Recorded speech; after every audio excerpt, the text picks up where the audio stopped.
হচ্ছে শেষ রাকাতে বৈঠক না করে ভুলে দাঁড়িয়ে গেলে করণীয় কি? খুব ইম্পর্টেন্ট একটি বিষয়।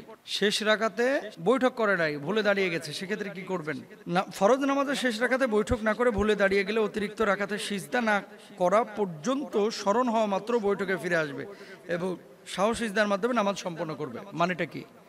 মানেটা হচ্ছে যখন আপনি দাঁড়িয়ে গেছেন, স্মরণ হয়েছে, আপনি বসে যাবেন, কিন্তু স্মরণ হয় নাই, আপনি আবার সিজদা দিয়েছেন পরবর্তী রাকাতে, তাহলে এটা যদি আপনার সিজদা করে ফেলে তাহলে ওটা আর ফরজ থাকে না। কোন নামাজটা? কোনটা?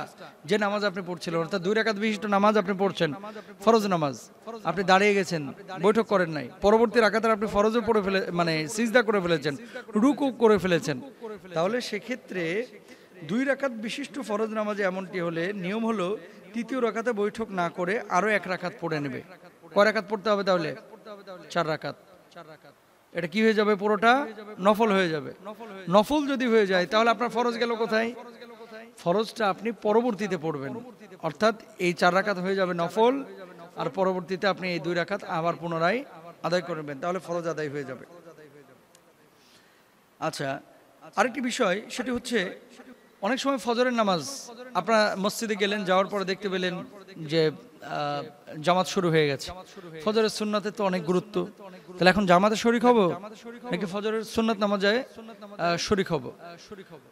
যদি দেখেন যে ইমাম সাহেব কেরাত দীর্ঘায়িত করছে, এক শ্রেণী স্কলারের মতে এটা জায়েজ আছে যে সুন্নাতটা পড়ে ফরজ নামাজে আপনি শরীক হন, কিন্তু সিংহভাগ বা অধিকাংশ উলামা ইকরামের মতে ফরজ নামাজ যখন শুরু হয়ে যায় তখন আর কোনো সুন্নাহ নামাজ পড়া যাবে না, সরাসরি ফরজ মানে ফরজ নামাজে শরীক হয়ে যেতে হবে। তাহলে ফজরের যখন আপনি সুন্নাতটা ছুটে গেল, এই ফজরের সুন্নাত কখন পড়বেন? অনেকে বলছেন যে নামাজের পরে যখন সূর্য উদয় হয়ে যাবে তারপরে এটা আদায় করে নিতে হবে, এটাই মাসালা, মানে নামাজের সাথে সাথে না।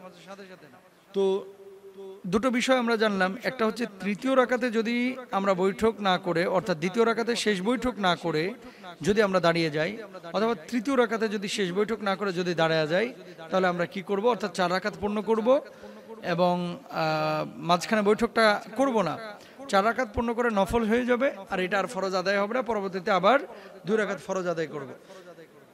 ফজরের নামাজের সুন্নাহ এবং জোহরের নামাজের সুন্নাহ, এশার নামাজের সুন্নাহ, এই সুন্নাহগুলো বাড়িতে পড়া উত্তম নাকি মসজিদে পড়া উত্তম? খেয়াল করে দেখবেন আপনারা, অনেক সময় ইমাম সাহেবের আয়েশায় মসজিদে দাঁড়ায় যায় নামাজ পড়াইতে, অনেক মুসল্লি বাঁকা চোখে তাকায়, কেন? কি রে, ইমাম সাহেব কি কোনোদিন সুন্নত পড়ে না? আয়েশাই দেখে নামাজ পড়াইতে লাগলো। আসলে এখানে আপনাদের একটা ভুল কনসেপ্ট রয়েছে, সেটা হচ্ছে কি, আল্লাহ রাসূল সাল্লাল্লাহু আলাইহি ওয়াসাল্লাম বলছেন যে তোমরা ঘরগুলোকে কবরস্থান বানাও না। কবরে কি নামাজ হয়? হয় না। ঘরগুলোকে কবরস্থান বানাও না, এর মানে হচ্ছে এই ঘরের মধ্যে তোমরা নফল নামাজ আদায় করো, সুন্নত নামাজ আদায় করো, এবং রাসূল সাল্লাল্লাহু আলাইহি ওয়াসাল্লাম নিজেও কিন্তু সুন্নাহ নামাজ ঘরের মধ্যে আদায় করেছেন। সুতরাং ঘরে সুন্নাহ নামাজ আদায় করে তারপর আপনারা মসজিদে আসবেন, এটাই সুন্নাহ। কিন্তু আমাদের বাংলাদেশের মানুষ এবং এই উপমহাদেশের মানুষ, সমস্ত মানুষগুলো ঘরের মধ্যে ওই টিভি রুমে না, মানে টিভিতে রুম পায় কিন্তু জায়নামাজে একটা রুম পায় না। টেলিভিশন রাখার সুন্দর একটা জায়গা আছে কিন্তু কোরআন শরীফ রাখার সুন্দর একটা জায়গা নাই। টেলিভিশনটাকে, কম্পিউটারকে, মোবাইলটাকে খুব যত্ন করে কাভারিং করে রাখে, মুছে টুছে রাখে, আর ওই রমজানের ঈদের পরে যে কোরআন শরীফটারে উঠাইছে মাকড় সাই জাল পাইতে ডিম পাইরা এটারে ময়লা করে ফেলাইছে। প্রিয় ভাইরা আমার, কোরআন আপনার জন্য সুপারিশকারী হবে, শাফায়াতকারী হবে, অথবা কোরআন আপনাকে জাহান্নামে নেবে। যদি কোরআনের টাচে থাকেন আল্লাহ আপনাকে সম্মানিত করবেন, যদি কোরআনের সঙ্গে থাকেন আল্লাহ আপনাকে ইজ্জত দিবেন, যদি কোরআনের সঙ্গে থাকেন আল্লাহ আপনাকে মুক্তি দিবেন, কোরআন আপনাকে কবর আযাব থেকে মুক্ত করবে, কোরআন আপনাকে আখিরাতে আল্লাহ সুবহানাহু ওয়া তাআলার সামনে সুপারিশ করবে। সুতরাং আমরা ঘরগুলোকে কোরআনের জন্য একটা নির্দিষ্ট জায়গা রাখবো যেখানে কোরআন তেলাওয়াত করা হবে। ঘরের মধ্যে নির্দিষ্ট একটি জায়গা রাখা হবে যেখানে নামাজ আদায় করা হবে।